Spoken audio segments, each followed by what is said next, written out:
على خاتم النبيين رحمة للعالمين وعلى آله وصحابه أجمعين.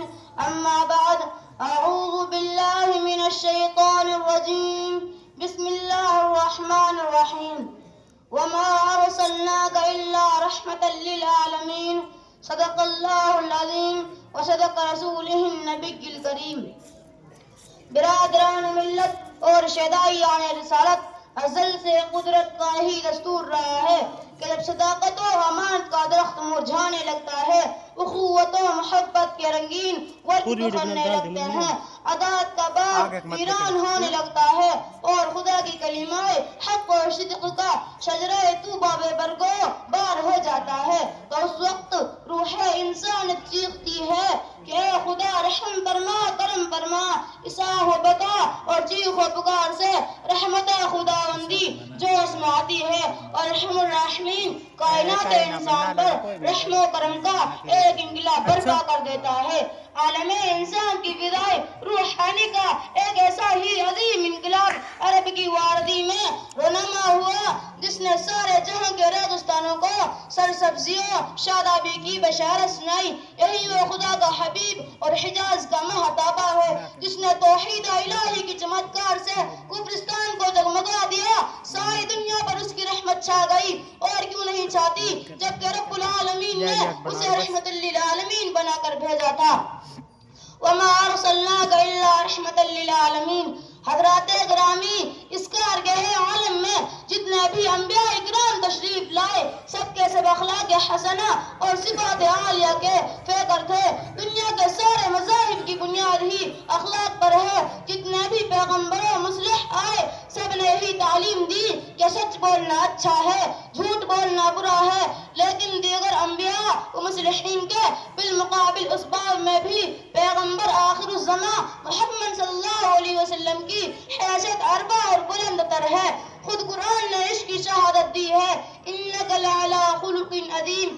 اسی پر بس نہیں بلکہ ارشاد مآب صلی اللہ علیہ وسلم کی حیات اقدس کا ایک عظیم باب ہے جہاں آ کر آپ کی زندگی تمام انبیاء و مصلحین سے بالکل ممتاز ہو جاتی ہے.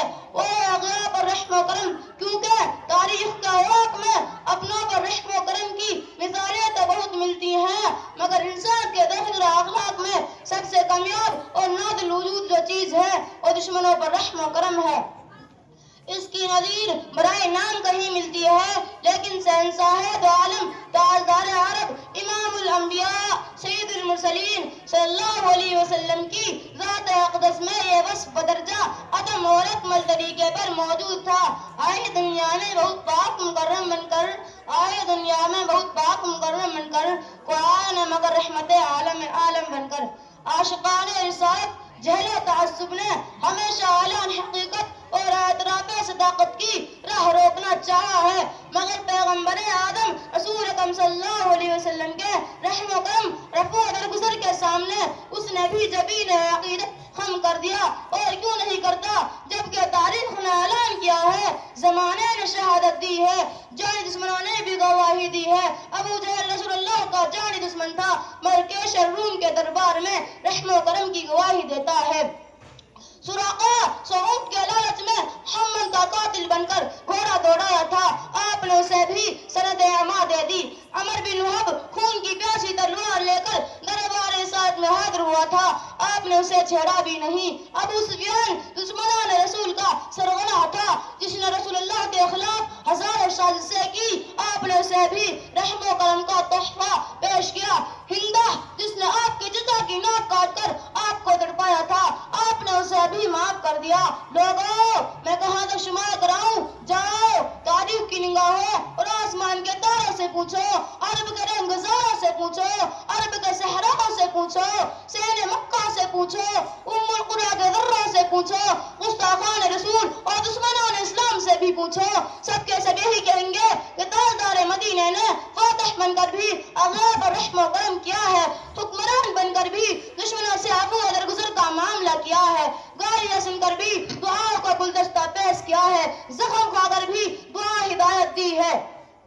تاریخ شاہد ہے، سیرت کی کتابیں گواہ ہیں، بقیہ احادیث لب کشا ہے کہ آپ نے کبھی کسی جانی دشمن اور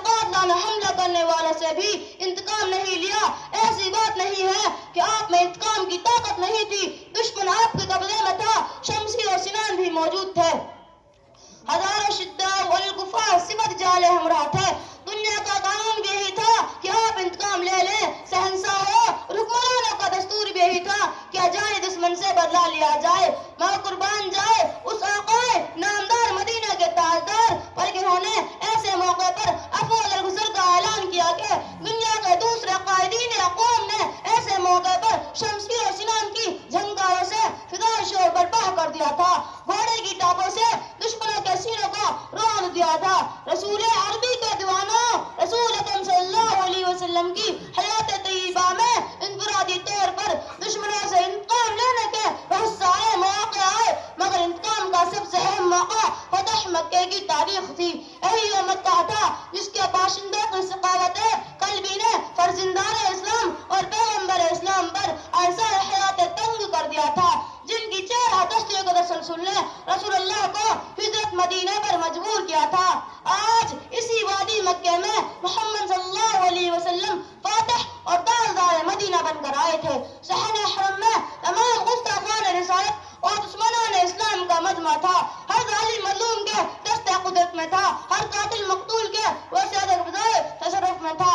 حضرت سعد رضی اللہ عسکری ترنگ اور فوجی دھن میں الیوم یوم الملحمہ کے ترانے گا رہے تھے کہ آج انتقام کا دن ہے، کہ آج ابو جہل کے آدم خور رضاکاروں اور دنیا کفر گردشوں سے بدلہ کا دن ہے. صحابہ اکرام جوش انتقام میں پکار پکار کر کہہ رہے تھے، اے قریش کے دالو، ماضی تمہارا تھا، حال ہمارا ہے. کل تمہاری تلوار اور ہماری گردن تھی اور آج ہماری تلوار تمہاری گردن ہوگی.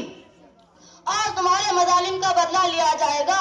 میں قربان جائے اس رحمت عالم صلی اللہ علیہ وسلم کے رحم و کرم پر جس نے الیوم یوم الملحمہ کے جواب میں فرمایا، نہیں آج تو عفو درگزر کا دن ہے.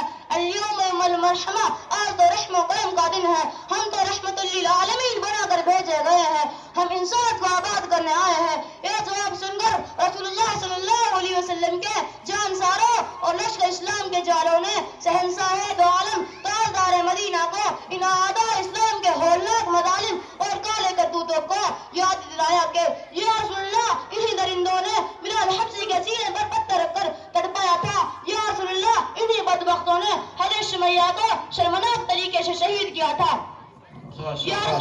شاباش. السلام علیکم ورحمۃ اللہ وبرکاتہ. بہت زبردست تقریر. اللہ